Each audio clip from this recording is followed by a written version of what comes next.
very typical of some spondyloarthropathy like ankylosing spondylitis or rheumatoid arthritis. And if the pain occurs after some activity, then it is more mechanical or metabolic. Uh, the arthritic pain will always get better with activity. That's the point to be taken.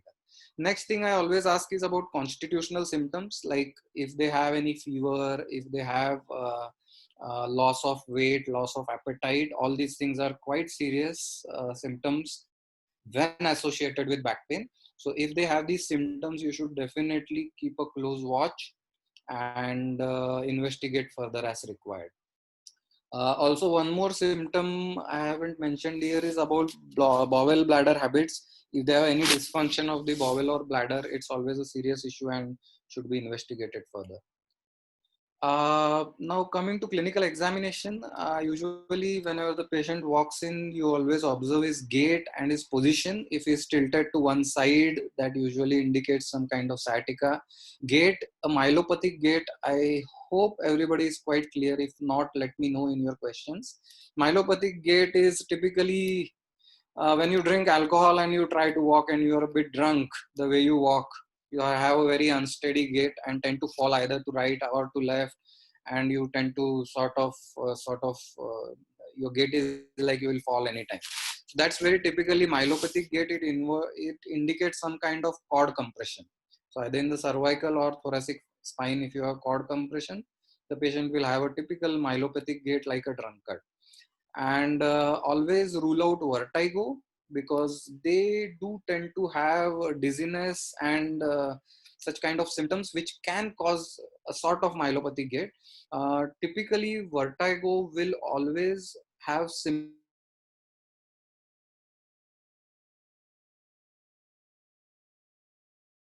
which are associated with symptoms. Suppose a patient says that then it's not related to spine. Spine symptoms usually are there only when the patient is upright and ambulant. Another thing you have to rule out is Parkinsonism. They also have a gait which might feel that it is a myelopathic gait, but they typically have a very blank face, expressionless face. If you have seen patients of Parkinsonism, and they have a short stepping gait and a tendency to fall forward when they walk. So usually old age patients, if you have seen enough Parkinsonisms, you can easily distinguish that from myelopathy. And next common gait we see in spine is a high stepping gait, which occurs in foot drop, where the patient tends to lift his foot higher up to clear the foot from the ground. Walking on toes and heels is something I always check. It's a simple OPD test. You tell the patient to walk on toes and heels. If he's unable to walk on his toes, it's a S1 problem. If he's unable to walk on his heels, it's a L4-5 problem. And these are the two levels which are most commonly affected in any disc herniation. If we want to rule out L4-5, alpha S1, if there is a gross weakness like a foot drop, he will not be able to walk on his heels on that side. And if he has a plantar flexion weakness, he will not be able to walk on his toes. So that is a quick diagnosis. Another thing is tandem walking. You tell them to walk with one foot in front of another. And if they are unable to do that, there is again could be some spine problem or cerebellar problem. Again, range of motions, I don't really believe in measuring the range of motion. It's very variable amongst most of the people, age, what they do in life, all those factors. But one typical symptom which they will complain of is when they bend forward, and if it's a disc pathology, they will have pain. So discogenic pain usually occurs when the patient bends forward. When they bend backward, they feel comparatively comfortable. And if it's a facet related pathology like a facet arthritis, they will have pain on bending backwards.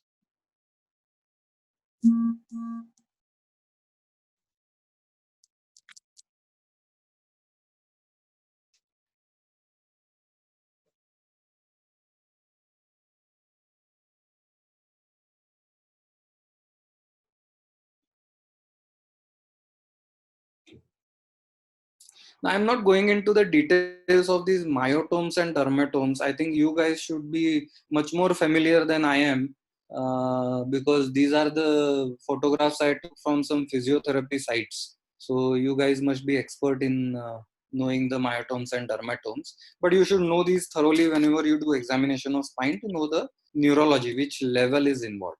So in neurology, you should know the sensory thing, the motor thing, the myotomes, that which particular movement or muscle is weak, and you know the grades of muscle strength. And then reflexes, I'll just mention one or two points on the reflexes, that for me as a spine surgeon, hyperreflexia is important. I don't care if the patient's reflexes are not present, because that might be there even in normal people, they may not have reflexes. But hyperreflexia, especially if associated with clonus, is a very significant finding of some spinal cord compression, which for me as a spine surgeon is a serious pathology, could require surgery. So reflexes wise, hyperreflexia with or without clonus is an important sign. Then coming to SLR and femoral stretch test. So SLR is more reliable in sitting position than lying down. This has been my experience as well as the textbooks mention. Many of the times the patient is so used to clinical examination from being examined by so many people that they know that whenever you are lifting their leg straight on lying down, they should have some kind of pain if they want to lie to you. So if you just talk to them, make them sit on a chair, and while you are talking, you just make the knee straight. And if they get a severe pain, that's very diagnostic. Usually patients will not be able to sort of lie in the sitting SLR, and it's much more reliable than the lying down SLR for a disc herniation, of course. Then the other point is about active versus passive SLR. So in an active SLR is usually positive whenever there is a hip pathology or there is a sacroiliac joint pathology. And passive, of course, a disc herniation will have a passive SLR positive. The active SLR, of course, disc herniation will also have positive, but passive SLR may not be positive in a hip or a SI joint pathology. Then of course you should know total examination of the hip, knees, SI joint, ankle, foot, just to complete the examination so that you don't miss out something. Now the broad causes of low back pain, as we know, are degenerative, SI joint related pain, which very easily mimics a low back pain, and infection of the spine, osteoporotic tumor, then deformity, arthritis, metabolic, trauma, and then is the point of emergencies and urgencies. So today I will be covering only these 4 or 5 pathologies. Tomorrow we'll cover the rest. Now, coming to degenerative pathology, it's predominantly a job of a physiotherapist to handle these, and only when it goes beyond their control or there is some neurodeficit, only then my role as a surgeon comes in. So, usually duration wise, acute pathologies are generally muscular or annular tear. They will typically complain of 3 or 4 days of sudden onset pain, and they just are locked in their back. That's how they describe the symptom. You give them few days or 1 or 2 weeks of rest, and then they are better. Do not start any physiotherapy exercises while they are in severe pain. Let the pain settle, and then you can do the strengthening part. As far as modalities, I leave it to you. I usually don't recommend any modalities. So if you are interested, you can definitely give modalities whatever you want. Chronic pain usually is discogenic, facetogenic, or listhesis. Lytic listhesis usually comes with 10 years, 20 years of back pain, on and off episodes. They usually settle with few days of rest. So usually these people may not require surgery.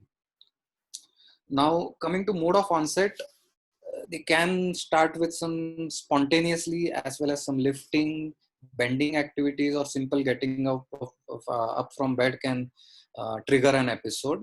Age usually is more than 20 years. Usually they will not have any constitutional symptoms. You should know the difference between a radiating pain and a referred pain. So referred pain is where the axial pain is predominant, and then it spills over into the lower limbs. The SLR and all those things will be negative. There will be no neurodeficit. They might complain of diffuse tingling numbness, but no specifically localized dermatomal or myotomal tingling numbness or weakness. And referred pain usually are above the knee. They won't go below the knee. Below the knee pain are usually radicular. Now, of course, there are exceptions to these, but this is a broad picture I'm giving you. So this is one example of a lytic listhesis where you can see it is almost grade 3 listhesis on flexion extension views. This is a young lady with severe pain, unable to walk some distance. And if someone can show Prerak or someone the pars and the pars defect at the alpha S1 level. So the pars is intact in the above levels, and unfortunately I'm not able to point it. And at the pathological level where the listhesis is there, you can clearly see the defect in the pars. So that's how they are there. This is a very severe listhesis, but today due to technology, we have minimally invasive spine surgeries where there's a 40-year-old lady, and I could manage this case with a percutaneous fixation done through a simple 3 centimeter incision. Not even 3, I think it's 2.5 centimeter to be precise. So such small incisions, one on either side of the spine, which earlier used to take some 20 centimeter incision, long rehabilitation period. But this lady was up and about the next day, and the third day she went home. So this is how easy and quick the spine surgery has become thanks to technology. And also you can see the complete reduction which we could achieve of the listhesis. So she had good relief of symptoms. Coming to SI joint dysfunction, now SI joint is basically and almost completely the domain of a physiotherapist. As a surgeon, I have a very minimum role in SI joint problems unless there is some infection or some trauma. So in SI joint, they will typically present as low back pain and radiating pain, which is very much like sciatica. Now, if it is a female, usually they are post-pregnancy, few weeks, months, or even years, and they will typically tell you that since my pregnancy, I have started having these pains. You might have seen plenty of these patients in your OPDs as well. They will complain of night pain, which happens typically while turning in bed. So that's when the SI joint is sort of lax due to pregnancy related ligamentous laxity, and then that causes that pain. Also, active SLR is positive because of the SI joint pathology.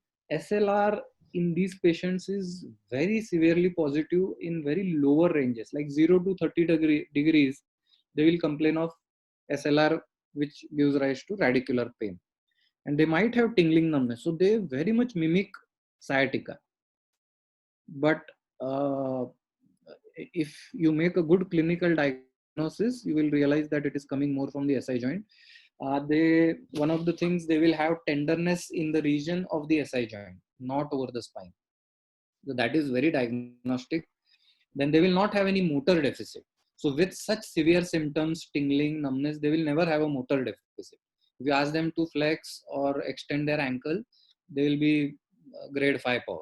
Scans will always be normal. All their MRI scans, everything will just show minimal disc bulge or something, no significant nerve compression, and still they will have such severe symptoms. Then they are typically SI joint related pathologies. If the SI joint problem is in the male, that could be something you should always look for. It could be a more serious pathology. It could indicate some infection of the SI joint. So now the common tests for SI joint which are diagnostic are these Gansland test or pump handle test, where you extend the opposite side hip joint and flex on one side and take the knee towards the opposite shoulder. That will stretch the posterior sacroiliac ligaments and they will have pain. Then the pelvic compression test will also stretch the posterior SI joint ligament. And the Faber test, which is the figure of 4, will stretch the anterior SI joint ligaments and they can have pain. So all these tests, if they're positive, it's typically SI joint. Now this is a typical example of a male presenting with SI joint pain. He had radicular pain and my clinical diagnosis indicated it is SI joint, but since he was a male patient and I did a MRI scan which showed this bright signal, the white areas you see near the SI joint, they are the bright signal on one side. So this indicated some kind of pathology in the SI joint, which is not normal. We just did a percutaneous biopsy under local anesthesia, and this turned out to be tuberculosis of the SI joint. So he's on AKT. I think he has completed his AKT and he's perfectly all right. Within 1 or 2 months, all his pain went away. So SI joint pathology can be infection as well. Now coming to infection part, this is predominantly a surgeon's domain. And once that has been tackled, then the physiotherapist comes in play. They will always have axial pain to begin with, which will be gradually progressive